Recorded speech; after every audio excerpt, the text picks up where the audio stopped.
del Distrito Federal, nunca nos habíamos topado con un senador tan terco que estuviera insistiendo, y otra mesa, y otra discusión, y otra discusión.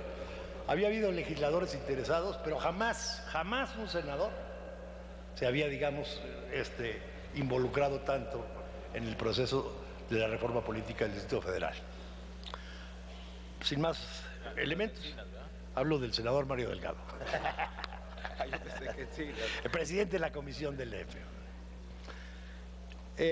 Les presento brevemente mi respuesta a la pregunta: ¿quién y bajo qué reglas debe hacer la constitución política de la Ciudad de México? Hablaré muy rápidamente de la idea común que se tiene en el imaginario colectivo, se diría, de lo que es una asamblea constituyente, de cuáles son las circunstancias y los antecedentes para el caso de la Ciudad de México, y cuál es mi punto de vista sobre cómo debe integrar, cómo debe ser la integración, cuáles los alcances y cuáles los límites del constituyente de la Ciudad de México. Sobre la idea común. Constituyente, todos pensamos en un órgano o en un momento inclusive en que un grupo de representantes de una comunidad política acuerdan y definen de manera soberana las reglas de gobierno de esa comunidad política.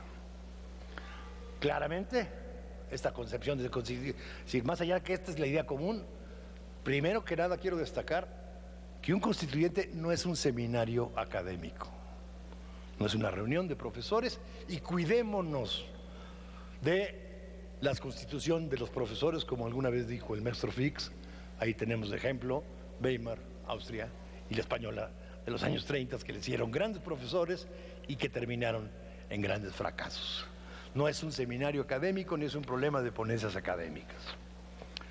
Las constituyentes y las nuevas constituciones obedecen a circunstancias políticas particulares, a momentos históricos de excepción, tales como el nacimiento de un nuevo Estado, la ruptura o el cambio en un régimen político, la solución a un conflicto bélico, sea una guerra civil o sea un conflicto, digamos, de una guerra externa de una comunidad política con el exterior. Al terminar la guerra se abre la posibilidad y la necesidad de un nuevo constituyente.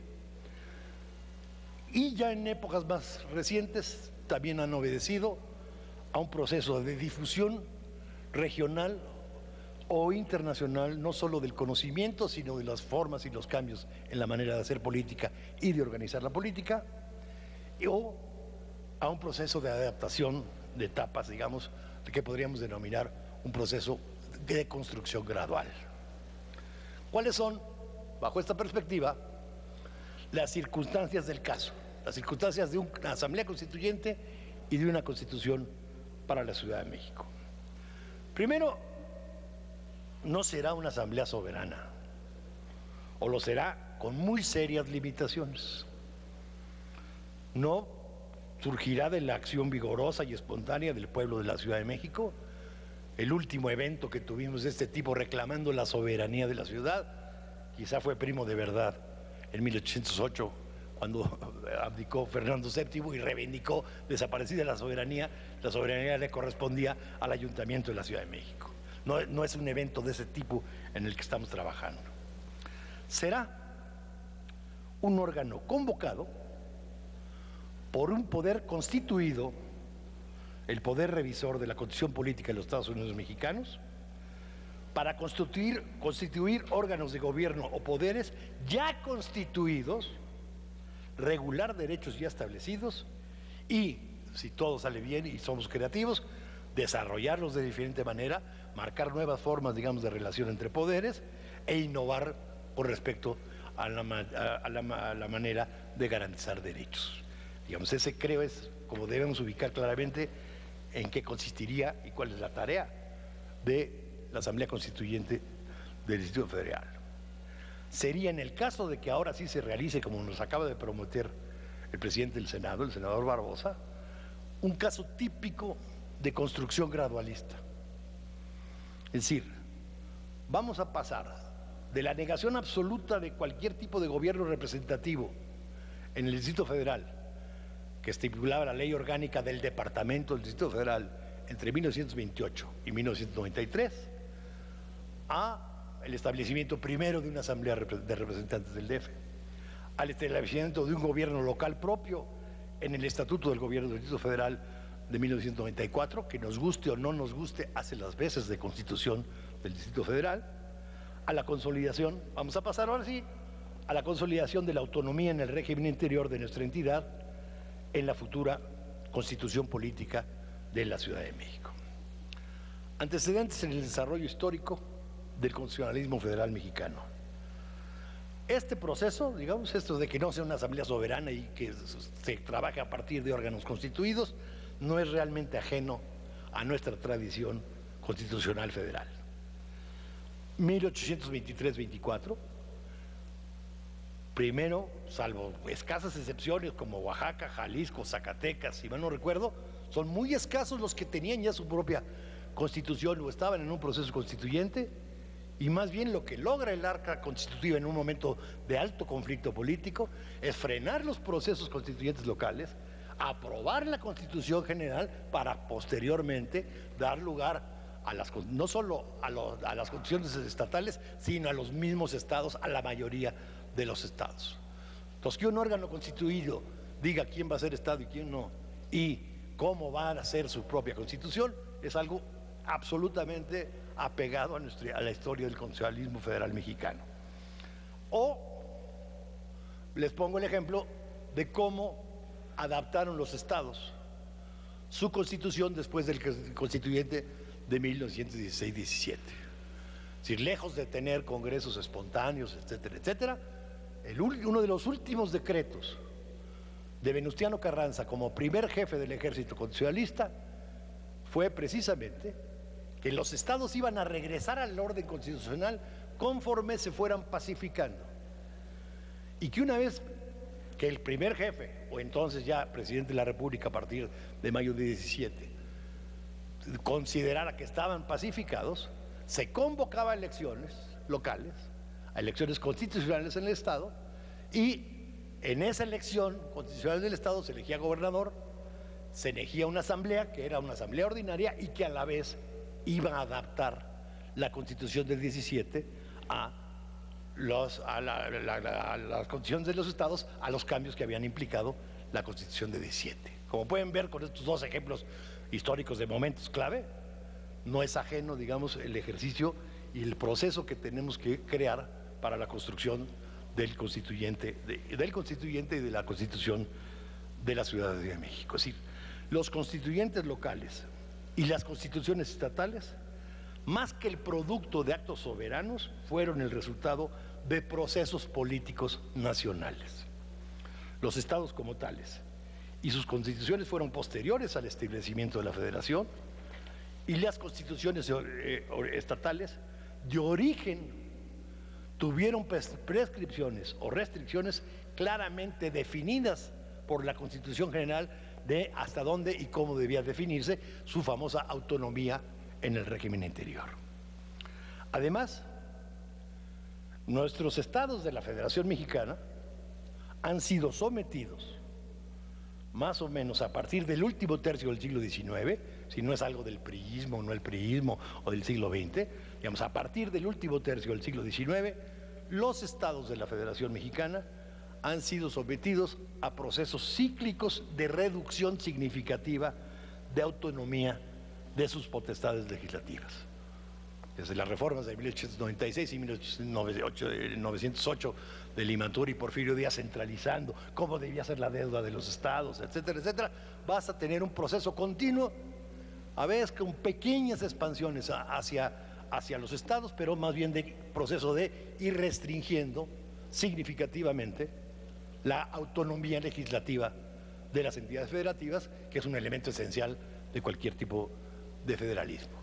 No se diga esta actual legislatura, que precisamente se ha distinguido por apretar más la tuerca y restringir aún todavía más la autonomía de las entidades federativas. En ese contexto tenemos que entender cómo se constituiría la Asamblea Constituyente del DF qué autonomía legislativa y qué alcances o limitaciones tendría que tener para poder realmente crear la Constitución política de la Ciudad de México.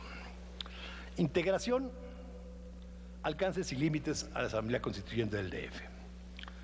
Me queda absolutamente claro que el fundamento para convocar a un constituyente y para emitir la Constitución corresponde al Poder Revisor de la Constitución Política de los Estados Unidos Mexicanos, en una reforma constitucional correspondiente, establecer cuál será el órgano y cuáles serán sus facultades para discusión y aprobación de la Constitución Política de la Ciudad de México. Así debe ser, desde mi punto de vista, fundamentada.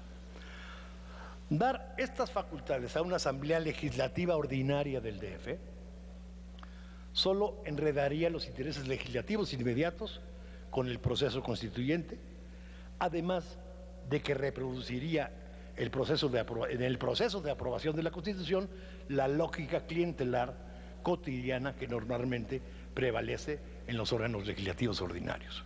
Esto no es un problema únicamente de la Asamblea del DF o de la Cámara de Diputados en México, es decir, es un problema de toda la teoría de construcción de constituciones te marca precisamente que un requisito de éxito indispensable es la separación del legislativo ordinario del legislativo constituyente para no mezclar intereses. Es decir, simple y sencillamente, si los que son asambleístas ordinarios están pensando cómo va a ser el próximo órgano legislativo, pues van a pensar en el beneficio, digamos, de cómo crear un órgano legislativo a su modo y a su manera de alcance. Tiene que ser un órgano que tenga esa autonomía con respecto al tiempo y al espacio, digamos, para poder deliberar, digamos, con una perspectiva más amplia.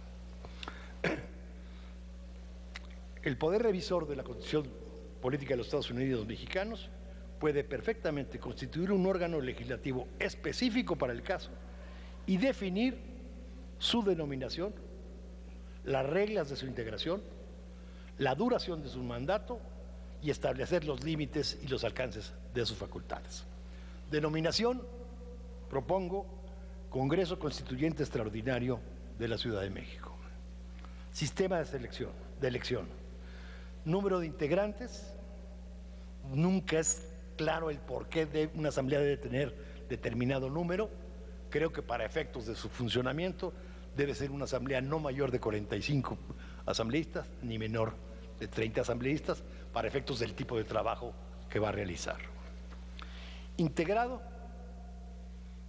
por representación proporcional pura en listas abiertas, no listas exclusivas de partidos, presentadas sí por los partidos políticos con registro, pero también con muchas más facilidades que las actuales se tienen para candidatos independientes, con elementos, digamos, muy claros de cómo se pueden presentar asociaciones de ciudadanos independientes, asociaciones incluso de profesionales, insisto, en listas abiertas, no cerradas exclusivamente para los partidos, donde el votante puede escoger de las diferentes listas cuál tenga un X número de votos y puede escoger quiénes van a ser sus representantes a la Asamblea Constituyente.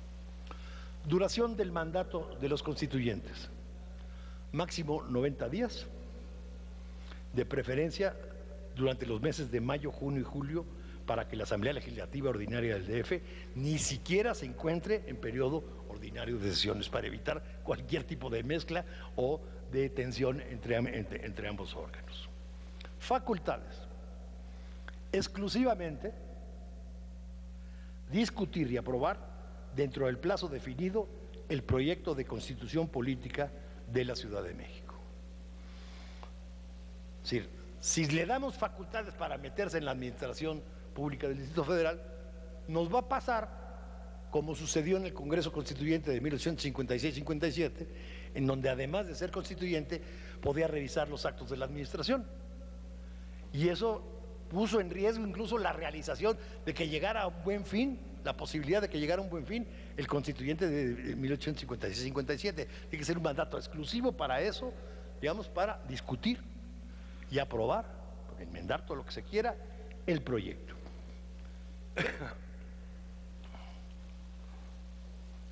Al efecto, la cuestión del proyecto no es algo secundario y me parece fundamental. ¿Quién hace o cómo se hace el proyecto? Estaríamos locos si pensáramos que espontáneamente una asamblea de 35 o 40 gentes con una discusión amplia y abierta va a imaginarse un proyecto. Caeríamos en la lógica del seminario, caíamos en la lógica de que se sumen las ocurrencias de todos, etcétera, etcétera. No es el camino viable e históricamente podemos ver cómo se han hecho otras constituciones en México y en el mundo. Hay que trabajar con base en un proyecto. Entonces, al efecto, al día siguiente de integración a la asamblea, se puede elegir entre sus miembros una comisión dictaminadora de 5 miembros encargados de dictaminar el anteproyecto. Y propongo, digamos, que la elaboración del anteproyecto de Constitución Política de la Ciudad de México sea, digamos, para los efectos y elaboración del anteproyecto,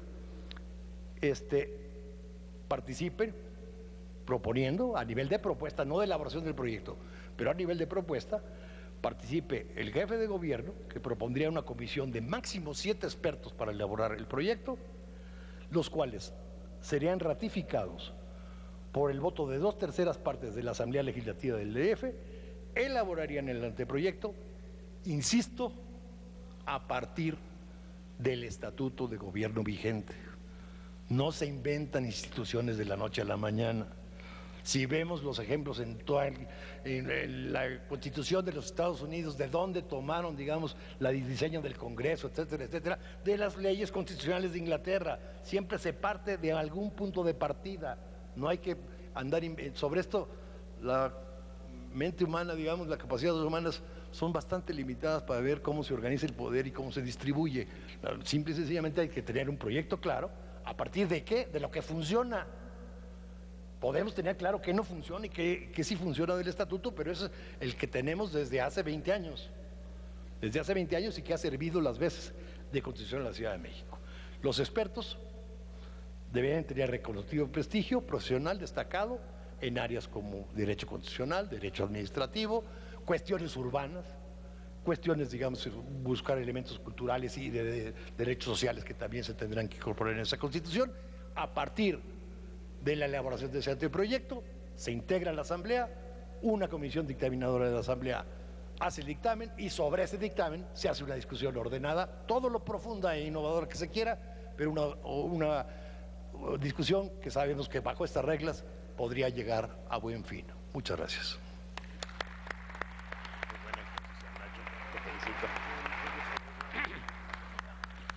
Muchas gracias, Ignacio Marván, por esta exposición tan completa que arrancó con Primo de Verdad y concluyó con propuestas muy puntuales y específicas respecto de lo que él ha llamado el Congreso Constituyente Extraordinario de la Ciudad de México, con datos realmente muy interesantes, como es la representación proporcional pura, con listas abiertas, con un plazo específico de 90 días para la realización del Congreso y desde luego a partir de un proyecto específico surgido, como él ya lo ha planteado, del actual Estatuto de Gobierno del Distrito Federal, que formaría la esencia del anteproyecto a dictaminar por esa comisión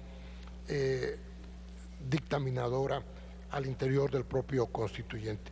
Ha sido muy enriquecedora esta exposición y ahora toca el turno al doctor José María Serna de la Garza. Él es doctor en Ciencia Política por la Universidad de Essex, Inglaterra, y doctor en Derecho por la UNAM. Es maestro en Política y Gobierno de América Latina, también por la Universidad de Essex, y licenciado y doctor en Derecho por la Universidad Nacional Autónoma de México.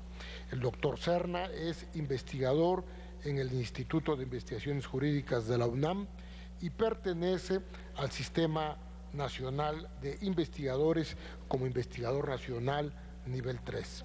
Es autor de múltiples publicaciones, entre las que se encuentran Soberanía y Estado Abierto en América Latina y Europa, Globalización y Derecho Constitucional Comparado, Soberanía y Apertura del Estado, una perspectiva mexicana, y por todas estas razones lo escuchamos con mucho interés.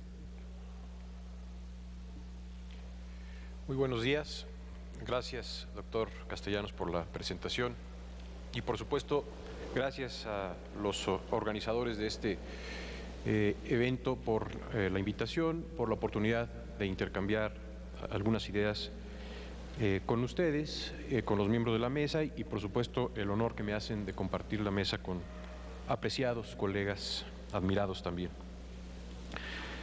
Yo quisiera aprovechar los minutos que me toca hablar para hablar de qué justifica al constitucionalismo subnacional, qué justifica que haya constituciones locales y tratar de llevar esas ideas que voy a exponer al terreno de la Constitución de la Ciudad de México.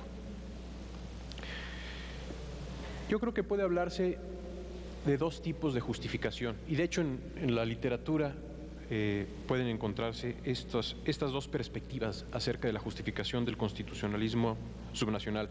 Una es la justificación que podríamos denominar madisoniana, para identificarla con James Madison, uno de los padres fundadores de la Constitución de los Estados Unidos de América,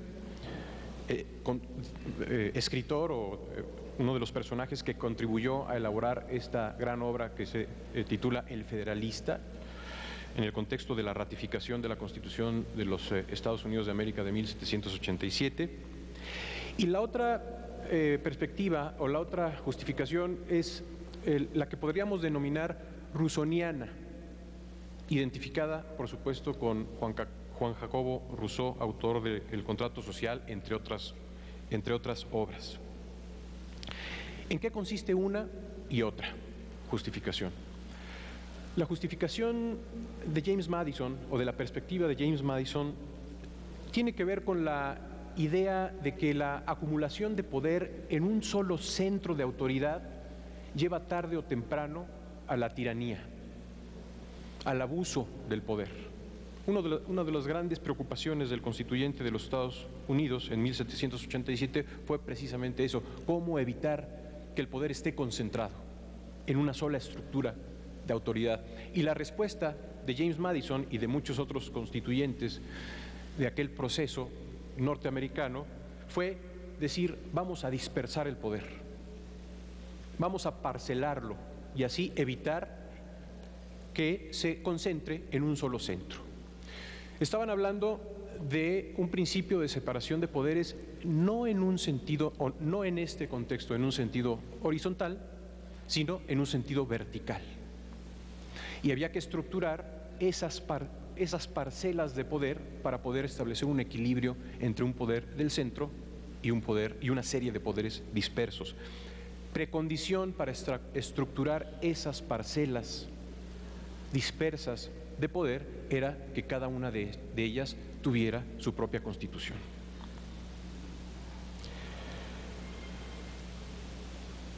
Que en el caso norteamericano, esas constituciones son las que precedieron a la Constitución nacional.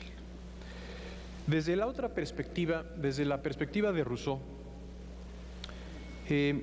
aquí lo que le interesa a esta perspectiva es la cuestión del autogobierno. En la medida en que existe ese sujeto político que se llama pueblo no en un sentido demográfico, no en un sentido de población, sino pueblo como un sujeto político, que aspira a conformar una comunidad política que se autogobierna. En la medida en que existe ese sujeto político es que debe haber una carta o una norma fundamental que estructure a ese poder político, le dé sus órganos de ejercicio de gobierno y de autoridad para que se pueda expresar la voluntad, diría Rousseau, la voluntad general de ese pueblo a través de los órganos correspondientes.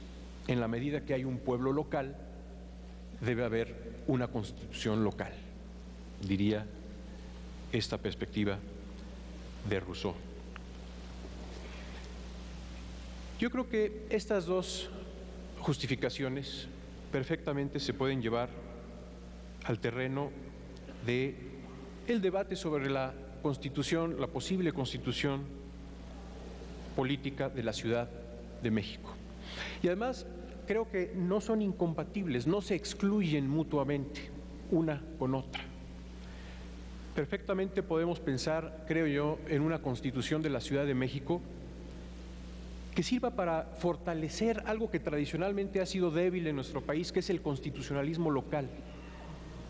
Y así introducir un factor de equilibrio del poder en un sentido madisoniano. Es ver a la Constitución política de la Ciudad de México como una forma de fortalecer esas estructuras dispersas, parceladas, que tradicionalmente han estado, como ya dije, débiles en nuestro país. Si una comunidad política puede ser un factor de equilibrio en un sentido de división de poderes en la línea vertical, es la Ciudad de México en nuestro sistema federal. Dotar a la Ciudad de México de una constitución es fortalecer ese equilibrio en un esquema federal que tradicionalmente ha estado en desequilibrio en favor del poder nacional o federal. Y lo mismo, creo yo, puede pensarse en la justificación de la Constitución de la Ciudad de México en un sentido rusoniano. En las últimas décadas se ha venido conformando ese sujeto político que llamamos, o que bien podemos llamar, el pueblo de la Ciudad de México, que ha ido poco a poco, a través de las reformas desde 1987, las diversas reformas que hubo a lo largo de la década de los 90, conformándose como ese sujeto político que aspira a convertirse en dueño de su propio destino como comunidad política y con aspiraciones de autogobierno, de una manera muy similar a como sucede con las otras entidades federativas. Creo yo que un punto culminante en ese proceso, casi de manera natural, es que se derive a una constitución de la Ciudad de México en el sentido que aquí ya se ha hablado. Porque además, y aquí a lo mejor ya me estoy metiendo un poco con la mesa que viene después de esta, además, decía yo, las constituciones sirven para expresar cuáles son los compromisos de la comunidad política con ciertos valores. En la Constitución de la Ciudad de México, como en todas otras constituciones, se establecen cuáles son los valores, cuáles son los compromisos con los que se identifica la comunidad, y esos valores y esos principios adquieren la configuración de derechos. Entramos al tema de los derechos en las constituciones locales, los derechos en la futura Constitución de la Ciudad de México, que algunos analistas dicen, bueno, ¿para qué duplicar si ya están los derechos en la Constitución General, ahora también en los tratados internacionales? ¿Para qué ponerlos también en las constituciones locales? No, yo creo que sí tiene una utilidad porque expresa compromiso directo de esa comunidad, sea Jalisco, sea Estado de México, sea Colima, esa comunidad política o Ciudad de México como comunidad política, una serie de compromisos con esos valores que adquieren la configuración de derechos y en el entendido de que hay margen de configuración de derechos dentro del marco general de la Constitución General de la República.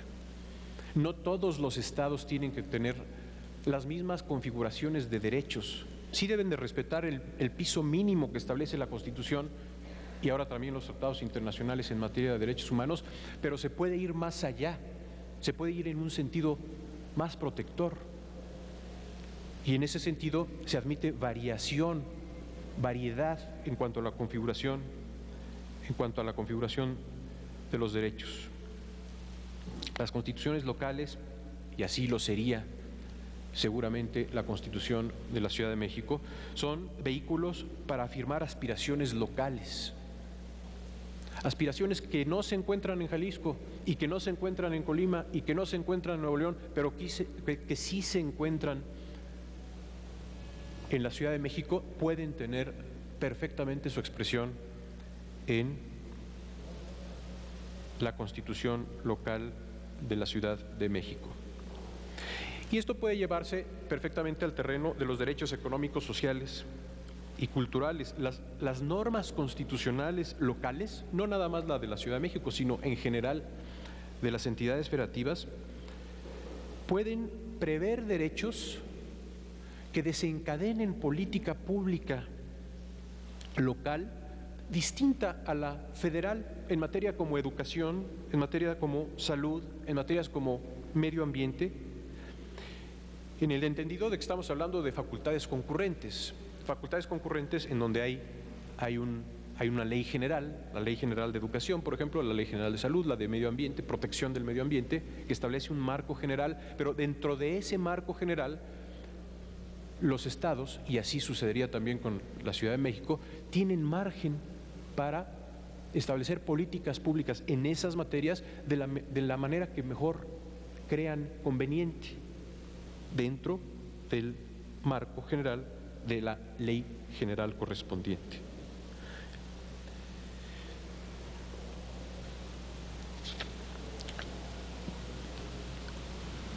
Uno de los temas, y ya con esto me voy acercando al final de mi intervención, uno de los temas más discutidos en el constitucionalismo actual, en la era de eso que se ha dado en llamar la globalización, es el surgimiento de estructuras multinivel de protección de derechos. Se habla de un constitucionalismo multinivel, tanto en un sentido normativo, hay distintos estratos normativos de protección de derechos, y también hay distintos estratos de órganos garantes de los derechos. Generalmente se piensa en un sentido de lo global y lo nacional, una estructura transnacional o global, o en el caso de América Latina, un estrato interamericano de protección de derechos y el estrato nacional. Pero también está el estrato local, que se suele olvidar. También está el estrato de las entidades federativas con sus constituciones y los derechos que ellas prevén. Creo yo que perfectamente puede introducirse, y el Distrito Federal, la Ciudad de México, perfectamente puede introducirse en esa estructura multinivel que ha venido surgiendo en las últimas décadas, y así participar de esas estructuras y participar de otro de esos grandes temas que están ahora en discusión, que es el diálogo judicial por la configuración de los derechos. Los jueces del Distrito Federal pueden participar en ese diálogo con los jueces nacionales del nivel federal y con los jueces del sistema interamericano, para ir configurando juntos en una especie como de empresa común cuáles han de ser los estándares de protección de derechos, no nada más en esta ciudad, sino en este país e incluso en todo el ámbito interamericano. Muchas gracias.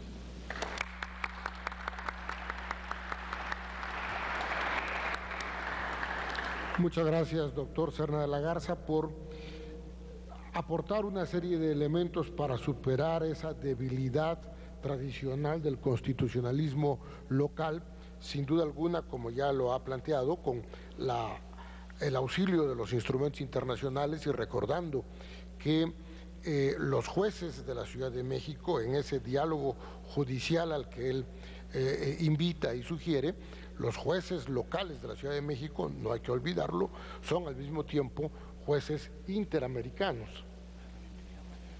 Desde luego damos la bienvenida y agradecemos mucho la presencia de la señora diputada Amalia García, nos distingue mucho que nos acompañe. Igualmente personaje histórico en estos temas, en la última etapa a la que se refería hace rato el licenciado Porfirio Muñoz Ledo, ella además como asambleísta en algún momento en su rica historia personal legislativa.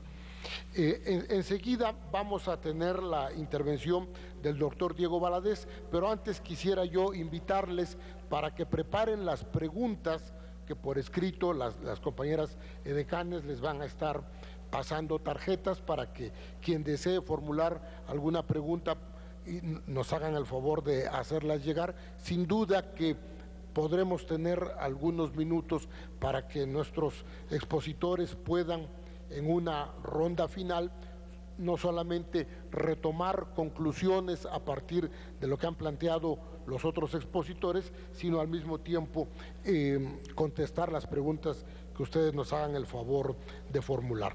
El doctor Diego Valadez es doctor en Derecho por la Universidad Complutense de Madrid y licenciado en Derecho por la Universidad Clásica de Lisboa y por la Universidad Nacional Autónoma de México. Es investigador titular de tiempo completo en el Instituto de Investigaciones Jurídicas de la UNAM, que en su momento él mismo dirigió. También pertenece al Sistema Nacional de Investigadores como investigador nacional nivel 3. Sus principales temas de interés en la investigación son el derecho constitucional comparado, la historia constitucional, el poder legislativo y el sistema representativo. El doctor Valadez ha publicado innumerables artículos y libros, entre los que se encuentran El constitucionalismo contemporáneo, homenaje a Jorge Carpizo en 2013, Referéndum constitucional en 2014, pero antes hay dos libros clásicos de él, de consulta obligada para quienes nos interesamos en estos temas, que son El control del poder y El gobierno de gabinete. Además, el doctor Valadez fue Procurador General de Justicia del Distrito Federal, Procurador General de la República y Ministro de la Suprema Corte de Justicia de la Nación. Es por todo ello que vamos a escucharte, Diego, con enorme interés y aprender mucho, si tuvieras la bondad.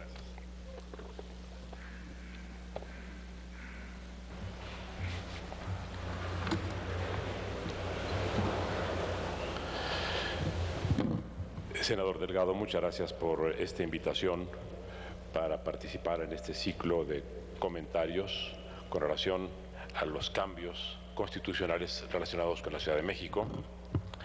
Agradezco enormemente la distinción que me hicieron las instituciones organizadoras, el INE, el Instituto de Investigaciones Jurídicas, el CIDE y, por supuesto, ya lo dije, la comisión misma del Distrito Federal del Senado de la República. Es un privilegio estar ante ustedes y, sobre todo, en este importante espacio que ha sido ya escenario de muchos otros debates importantes para la vida institucional del país. Me da mucho gusto también saludar a mi querida amiga, la diputada Amalia García, con quien he hablado de estos temas y de otros muchos hace mucho tiempo. Quiero decir a ustedes, señoras y señores, que cuando el doctor Eduardo Castellanos me hizo el honor de transmitirme la invitación en nombre de los organizadores para participar en este foro, decliné. Y lo hice basado en un argumento que me parecía convincente. Yo soy un discrepante y vendría a mantener o plantear una perspectiva distinta de la que todos hemos visto, es la orientación dominante. Quise, por tanto, ahorrar a los señores organizadores el escuchar durante 10, 12, tal vez, si me atrevo, hasta los 15 minutos asignados para esta exposición, una serie de argumentos que puedan resultar de alguna manera incómodos.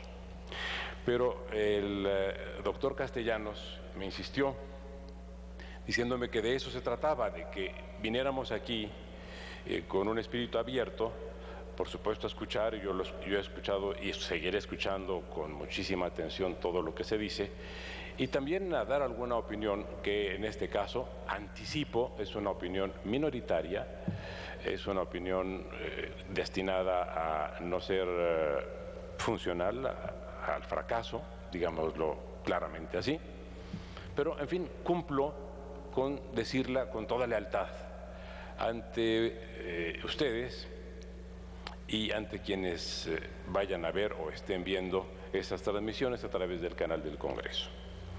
¿Por qué es una opinión discrepante? Porque entiendo que lo más importante de una Constitución y estoy, eso sí, a favor de la Constitución del Distrito Federal, es su contenido, no tanto el procedimiento de elaboración. Pero si consideramos que el procedimiento de elaboración también es relevante para los efectos democráticos, entonces hagamos un procedimiento democrático y no un procedimiento convencional. ¿Y qué quiero decir con esto?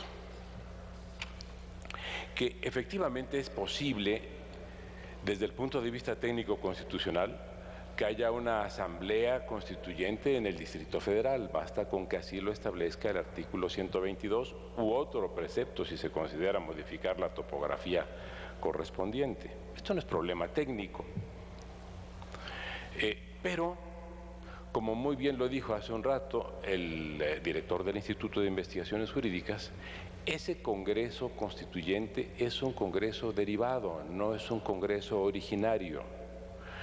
Para todos los efectos, no deja de ser un órgano constituido con características temporales o provisionales y con la asignación de una competencia específica o especializada. Eso es todo. En cuanto a que tenga el carácter de un Congreso Constituyente, equiparable a cualquier otro Congreso Constituyente con los cuales estamos familiarizados, señoras, señores, ese sí es un digamos, exceso retórico. No tiene nada que ver un Congreso Constituyente de la Ciudad de México, derivado de la Constitución vigente, con un Congreso Constituyente como el de 1917. En realidad, este tema ha sido muy explorado, por supuesto. Yo creo que el estudio más importante, contemporáneo, y el más radical en el orden democrático es el de Antonio Negri, que se llama así El Poder Constituyente, publicado en Italia en 1992. Desde mi punto de vista es la más reciente de las grandes aportaciones con relación a la forma de constituir un Estado. Y Negri subraya que un constituyente tiene fundamentalmente dos objetivos: ser la expresión de la innovación política y de la creatividad social. Ahora bien, ¿dónde va a estar la innovación política? ¿En ese constituyente derivado o en el constituyente permanente u ordinario que a través del 122 constitucional determinará cuáles son los parámetros o los referentes a los que tendrá que sujetarse el constituyente permanente, el constituyente del Distrito Federal? Pues evidentemente es el constituyente ordinario o el reformador ordinario de la Constitución. Pero veamos el punto fundamental.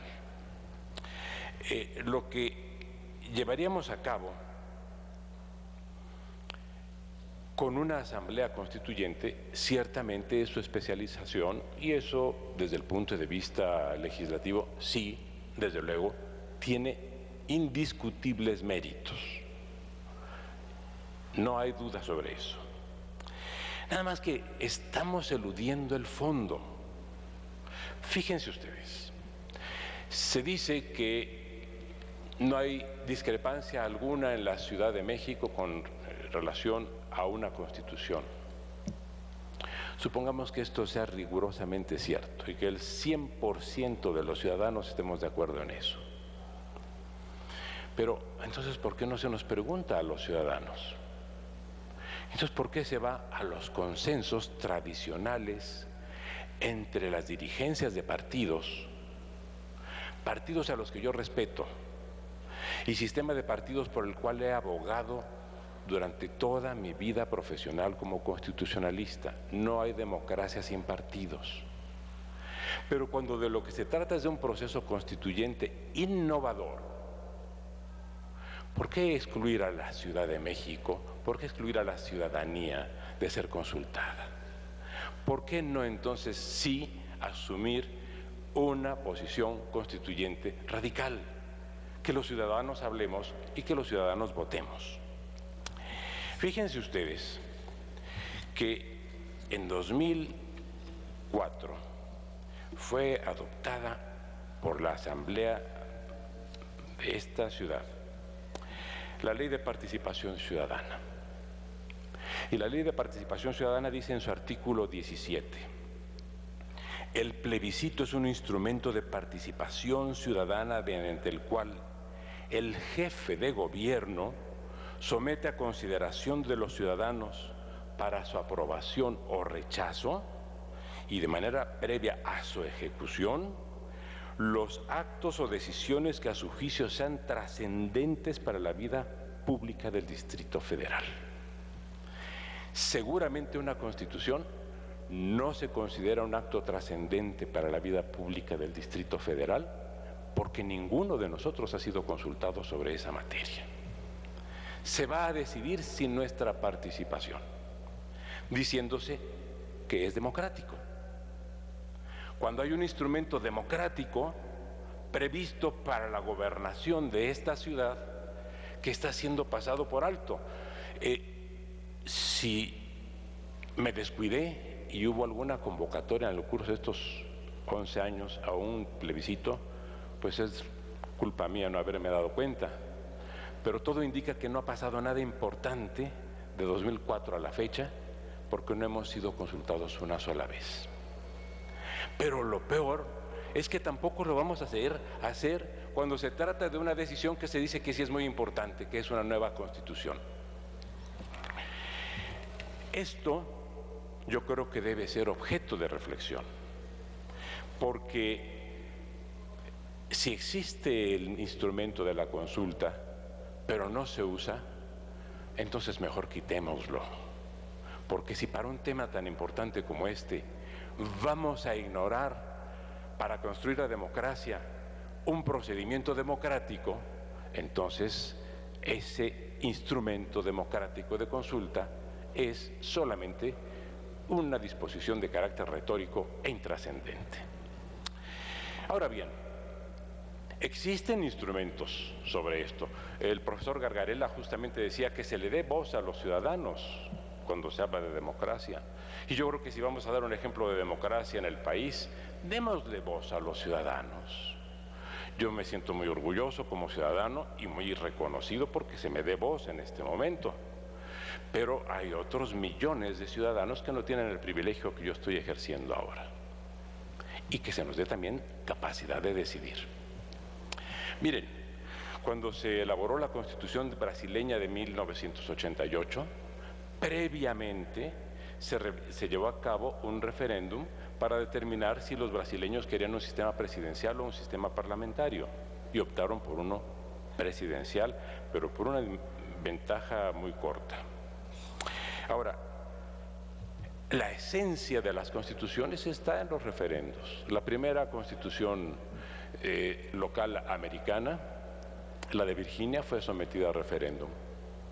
En 1793, la Constitución Radical Democrática Francesa fue convocada justamente estableciéndose que solo es constitución la que es aceptada por el pueblo.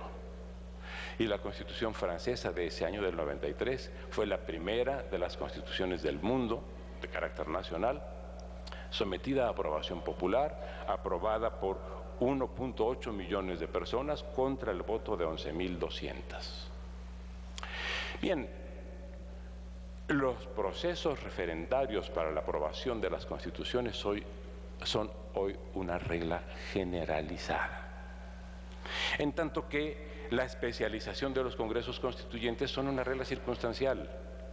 Y no puede decirse que porque una constitución no sea aprobada por un constituyente especializado sea una mala constitución.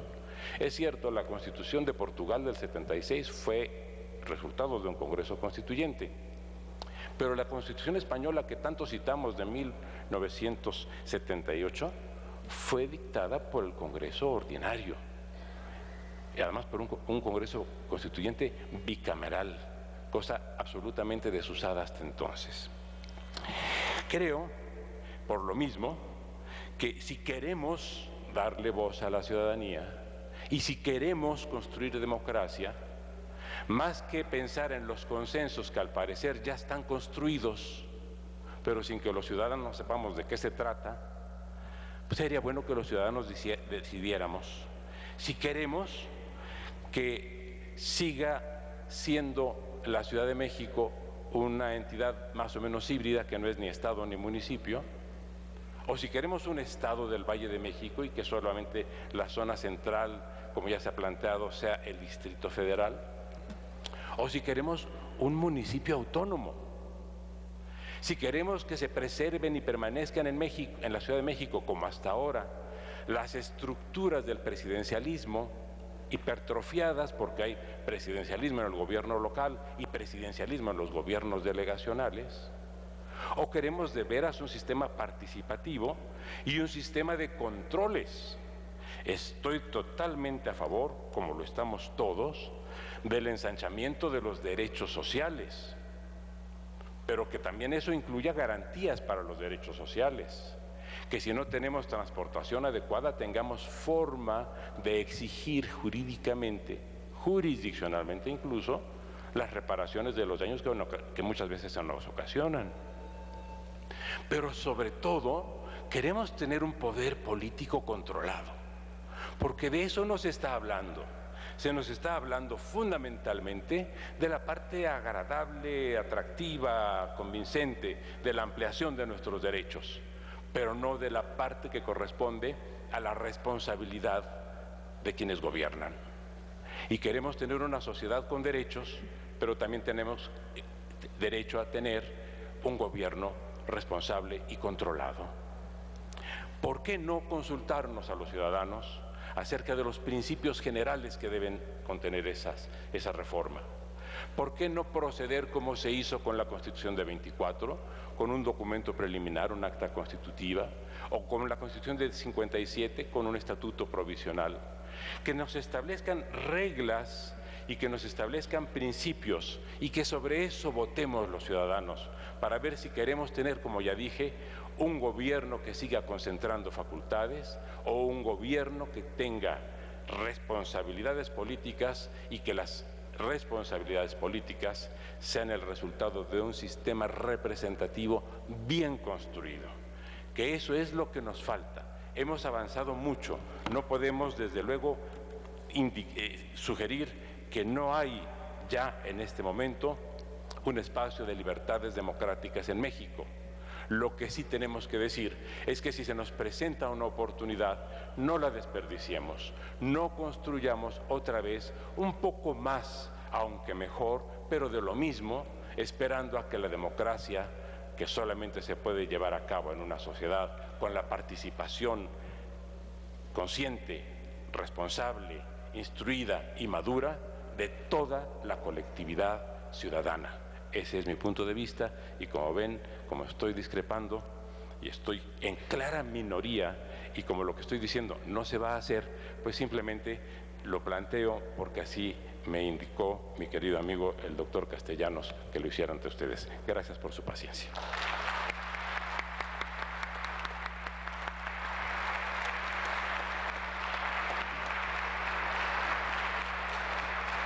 Muchas gracias al doctor Diego Valadez por enriquecer este foro democrático con su reflexión jurídica sobre las diversas formas de ampliar los derechos de los habitantes de la ciudad y lograr un gobierno responsable y controlado. Vienen ahora la etapa de preguntas de ustedes. No me han hecho llegar todavía las edecanes algunas preguntas, pero iniciaríamos con una primera pregunta que el senador Mario Delgado tiene para los integrantes de la mesa y yo le rogaría al señor senador formular sus interrogaciones.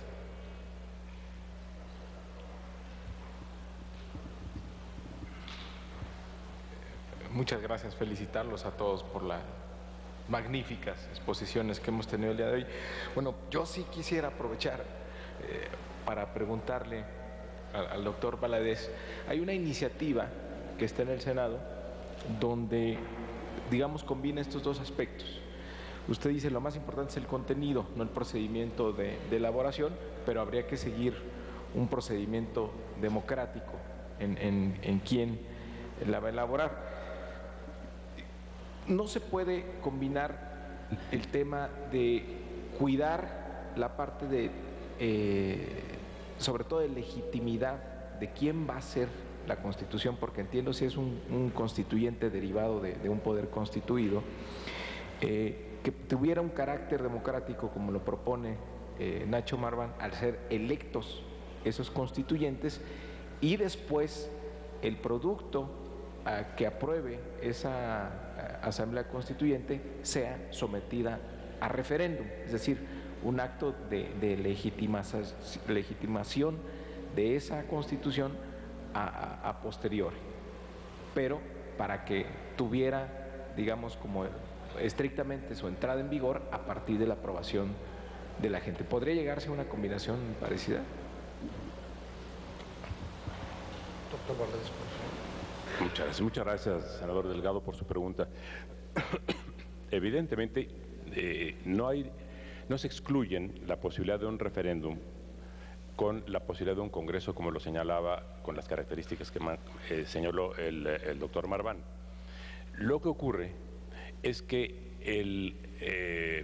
las definiciones fundamentales acerca de cómo se va, o por lo menos las de carácter general, lo que corresponderá a lo que en este momento hacen los artículos 115 y 116 con relación a municipios y estados, tendrá que hacerse también en la Constitución Federal.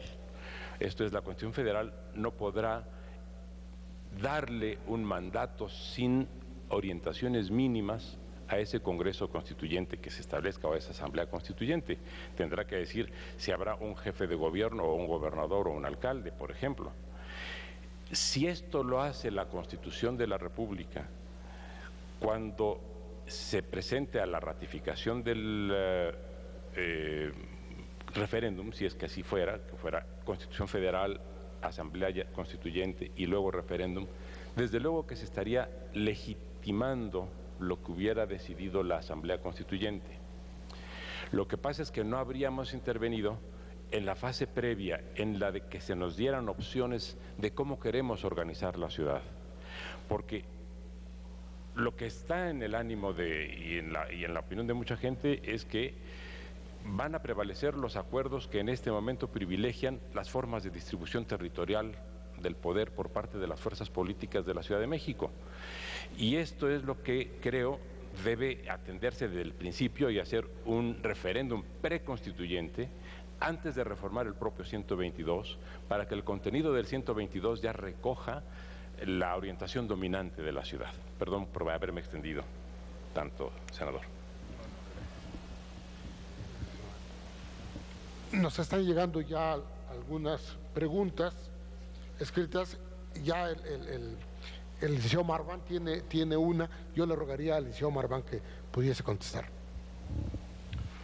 Bueno, antes de contestar la pregunta, que me parece muy pertinente, le puedo comentar al doctor Valadez, y es una cuestión que conoce muy bien también el senador Mario Delgado, que un ejercicio como él propone, hay un ejemplo reciente en Islandia.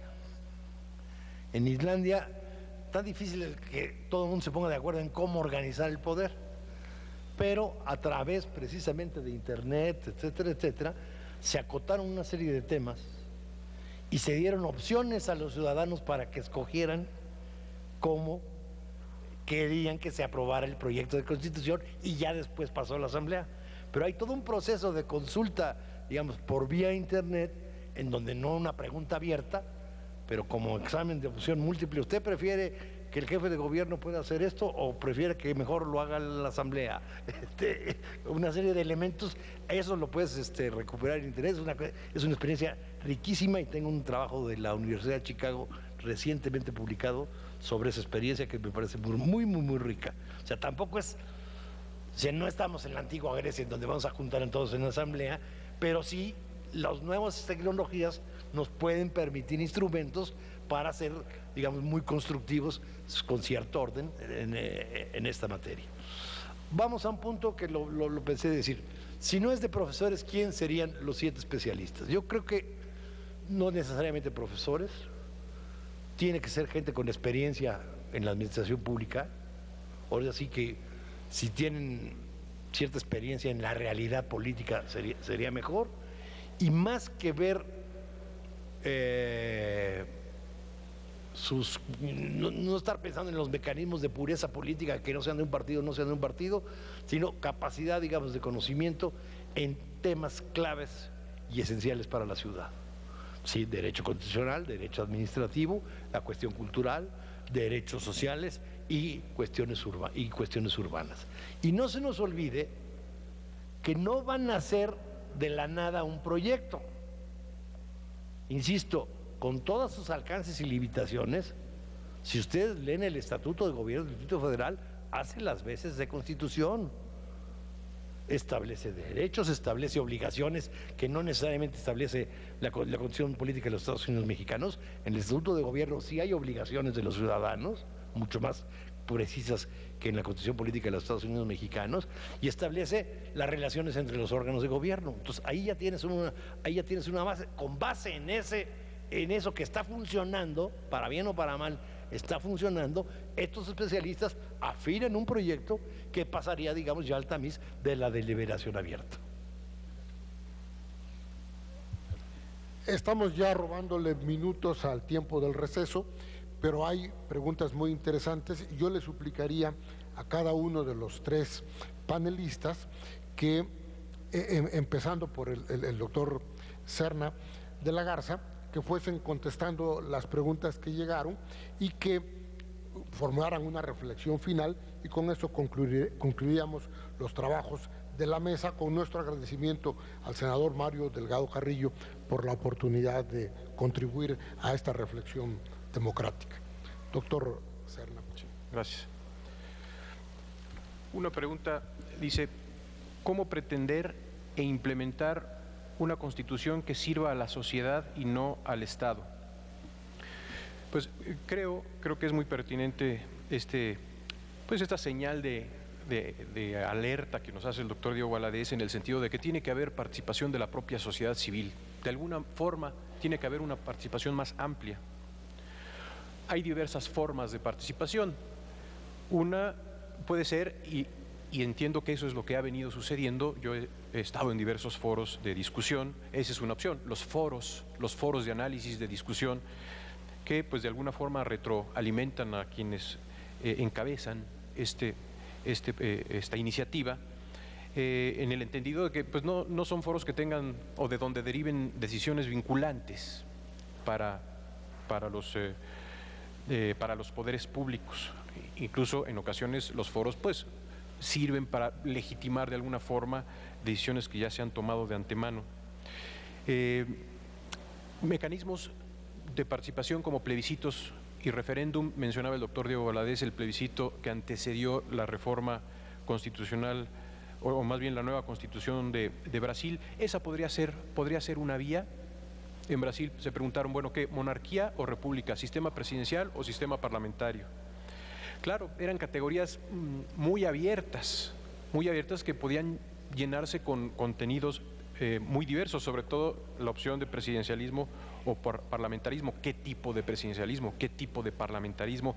Habría que imaginar que podría presentarse a consideración de los ciudadanos de la ciudad como un proceso previo de participación ciudadana. Y el tema del referéndum posterior es muchísimo más, digamos, viable y fácil de formular y de presentar ante la ciudadanía. Además, es como la tendencia general de los procesos constituyentes modernos, el culminar con procesos como un referéndum que avale o que legitime de parte de la ciudadanía ese documento que se haya aprobado por una constituyente.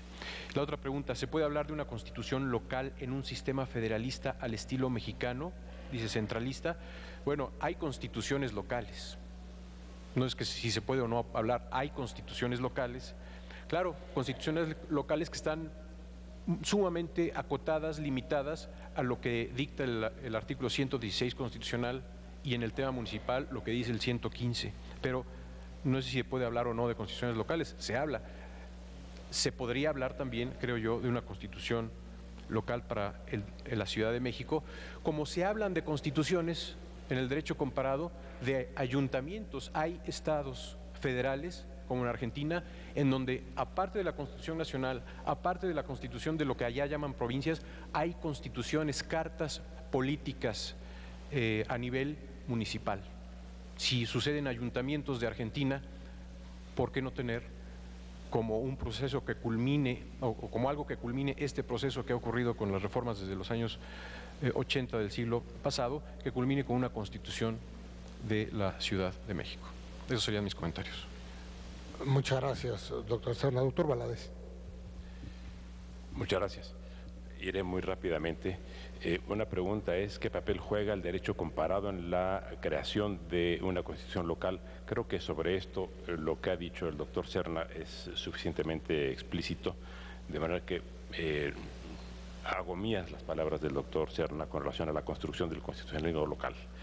Otra pregunta es, ¿cuáles son las ventajas de transformar al Distrito Federal en entidad federativa integrado por municipios?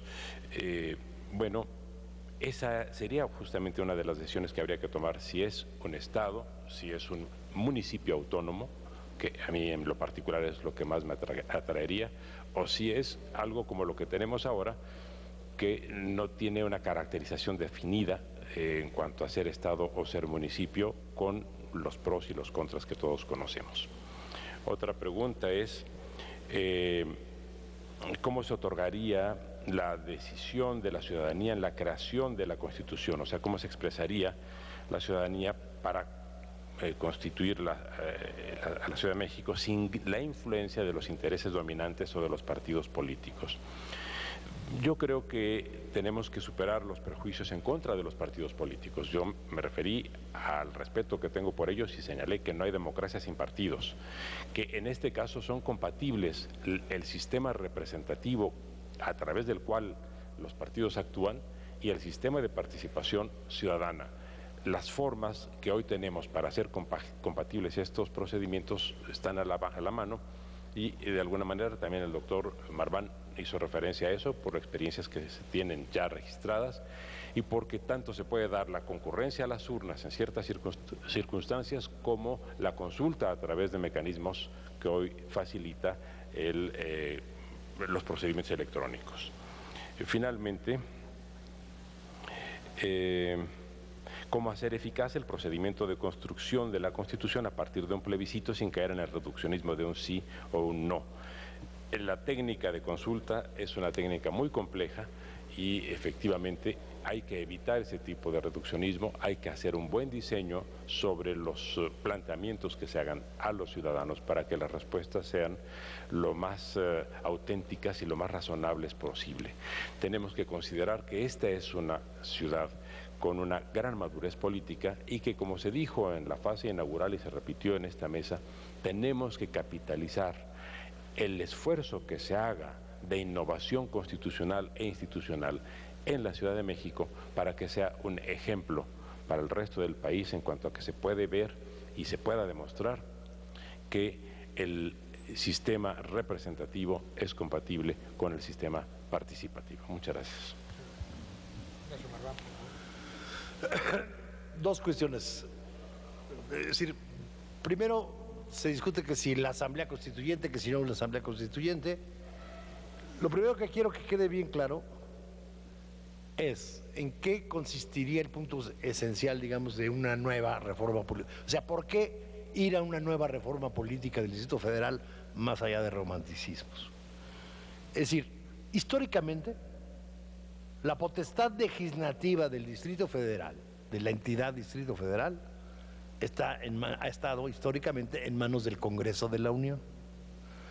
Esto tiene un quiebre fundamental desde 1994, digamos, en donde se le da una amplia potestad legislativa a la Asamblea Legislativa del Distrito Federal, pero se preserva, digamos, el carácter original o el carácter básico, esencial de la potestad legislativa en el Congreso de la Unión. De lo que se trata precisamente esta última etapa de la reforma más allá de discursos, es si se traspasa o no se traspasa esa potestad legislativa que tiene el Congreso de la Unión hacia el Distrito Federal. En ese traspaso, perfectamente bien, digamos, como el poder revisor de la Constitución puede decir, bueno, vamos a hacer un órgano especial para, digamos, para consolidar el traspaso de la potestad legislativa completa, ahora sí, dentro del marco del federalismo mexicano, hacia el Distrito Federal. ¿Cuál es la ventaja más allá de discursos sobre derechos, etcétera, etcétera, que si minusválidos, que si no minusválidos? ¿Cuál es la ventaja, digamos, práctica en términos de administración y de gobierno? En donde ya terminar este edificio de gobierno propio que se ha venido construyendo durante años, de traspasar del estatuto de gobierno que da el Congreso de la Unión a una constitución que daría, digamos, un órgano específico, es consolidar la autonomía en el régimen interior, no más, pero tampoco menos, que le corresponde al Distrito Federal como entidad federativa.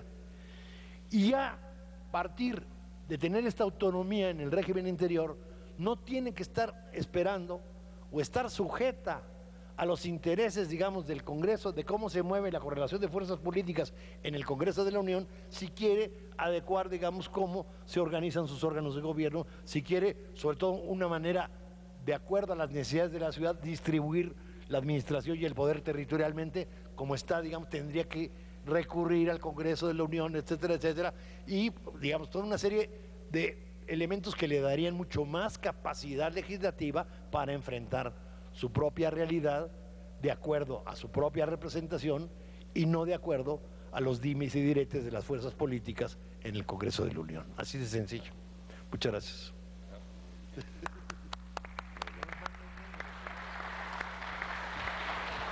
Muchas gracias a los integrantes del panel por haber participado.